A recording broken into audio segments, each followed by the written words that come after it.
მეხუთე საუკუნის მეორე ნახევარში საქართველოს დედაქალაქის მცხეთიდან თბილისში გადმოტანა გადაწყვიტა წმინდა ვახტანგ გორგასალმა. მისმა ვაჟმა დაჩიმ მე-6 საუკუნის დასაწყისში სისრულეში მოიყვანა მამის განზრახვა. თბილისში, ძველ ქართულად ტბილისში, დედაქალაქის გადმოტანა უპირველეს ყოვლისა განპირობებული იყო სამხედრო სტრატეგიული მიზეზებით. თბილისი ერთობ დაცულია ბუნებრივი ზღუდეებით. კერძოდ სამხრეთიდან მას იფარავდა თრიალეთის ქედის განშტოებები. იქ, სადაც დღეს რუსთავის გზატკეცილია, თრიალეთის ქედი მტკვრამდე ჩადიოდა. აქ ქედი მხოლოდ მე-20 საუკუნის 40-იან წლებში გაჭრეს და გზა გაიყვანეს.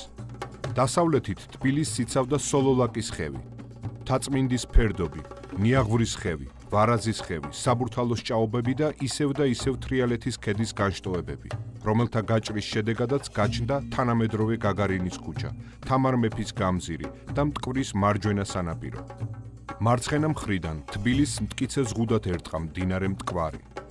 ჯერ კიდევ მე-4 საუკუნეში აშენდა ეგრეთ წოდებული კალა, იგივე ნარიყალა, შურის ციხე, ხოლო მე-6 საუკუნის დასაწყისისთვის ჩამოყალიბდა თბილისის ციხესიმაგრეთა ერთიანი სისტემა. ნარიყალას კედელი ჩამოუყვებოდა თანამედროვე დადიანის, პუშკინისა და ბარათაშვილის ქუჩებს და მტკვარს უერთდებოდა, ხოლო მეორე მხრივ თანამედროვე აბანოთუბნიდან ჩამოდიოდა მტკვრამდე და ხიდით უკავშირდებოდა ისანს, რომელიც აგრეთვე ციხესიმაგრეს წარმოადგენდა. ისანი მოიცავდა ჩუღურეთს, რიყესა და ელიას მთას შორის ტერიტორიას. ისნის გარეუბანს წარმოადგენდა ეგრეთ წოდებული საგოდებელი, ანუ თანამედროვეავლაბარი, რომელიც აგრეთვე გალავნით იყო შემოზღუდული. თბილისის უძველესი უბანი იყო გოგირდის აბანოთა რაიონი. თავდაპირველად სწორედ მას ეწოდებოდა თბილისი და ის გრძელდებოდა ორთაჭალამდე. ორთაჭალა, ანუ შუაჭალა, იყო კუნძული და იქ, სადაც დღეს 300 არაგველის ობელისკია, უწინ მტკვარი კლდის ძირას გადიოდა. თაბორის მთაზეც იდგა ციხესიმაგრე, რომელიც დამატებით ფართიფიკაციას წარმოადგენდა. თბილისის დაცვის განუყოფელი ნაწილი იყო რუსთავი და კოჯრის ციხე. რუსთავი მტკვრის მარცხენა სანაპიროდან ავლაბარისნამდე მოსასვლელ გზას იცავდა, ხოლო კოჯრის ციხე ნარიყალასკენ მომავალ გზას აკონტროლებდა. რაც შეეხება მტკვრის მარჯვენა სანაპიროს, სოღალღვის ტერიტორიას, ის კლდეებით იყო დაცული და ამ მიმართულებით თბილისი არც არასოდეს დაცემულა. 15 საუკუნის მანძილზე მტრის არაერთი შემოსევა უნახავთ თბილისის კედლებს, მაგრამ რომ არა შინაგაცემა თბილისის აღება შეუძლებელი იყო.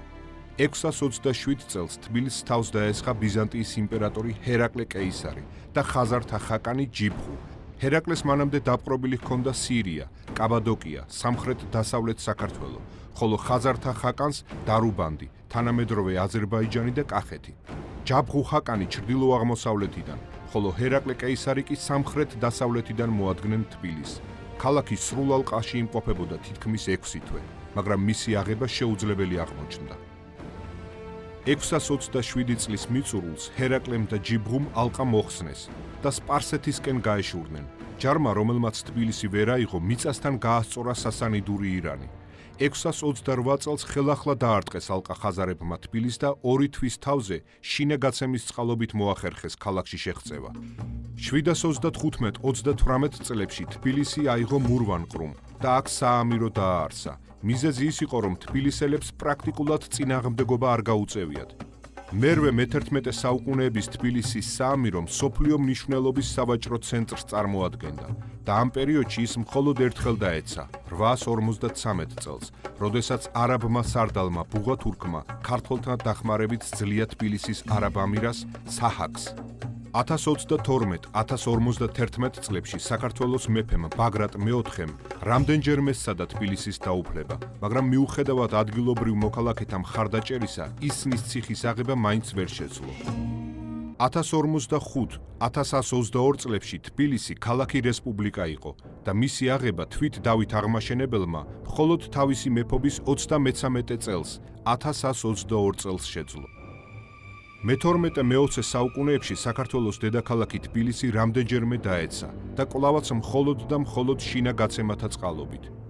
ეს იყო 1226 წელს ჯალალედინის შემოსევისას, 1387 წელს თემურლენგის, 1454 წელს ჯაჰან შაჰის, 1614 წელს შაჰაბაზის, 1623 წელს ოსმალთა და 1795 წელს აღა მაჰმად ხანის შემოსევებისას.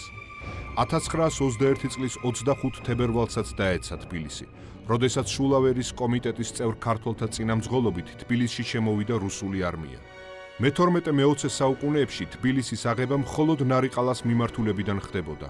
ნარიყალას კარი გაუღეს ჯალალედინს, ნარიყალადან შემოიჭრა თემურლენგი. მხოლოდ მას შემდეგ გახდა იძულებული თბილისი დაეტოვებინა ერეკლეს, რაც უპატრონოდ დააგდეს მოღალატე ქართველებმა ნარიყალა. ჟორდანიას ბრძანებით ტაბახმელა კოჯრის ფრონტის მოხსნის შემდეგ ნარიყალას მიმართულებიდან დაეცა 1921 წელსაც თბილისი. არადა მე-19 საუკუნის 60-იან წლებამდე, სანამ ოქროყანის გზას გაჭრიდნენ რუსები, ნარიყალას გაუვლელად თბილისში შემოღწევა შეუძლებელი იყო. პარადოქსია, მაგრამ დღეს თაბორის,ავლაბრის და ისნის ციხეები აღარ არსებობს. დარჩა მხოლოდ ნარიყალა, უძველესი, თან უმთავრესი და თანაც უმტკიცესი ზღუდე თბილისისა. როგორც სამხილი და შეხსენება იმისა, რომ ციხის სიმტკიცეს, მისი კედლების სისქე კი არა, მის დამცველთა ზნეობა და სამშობლოს სიყვარული განაპირობებს.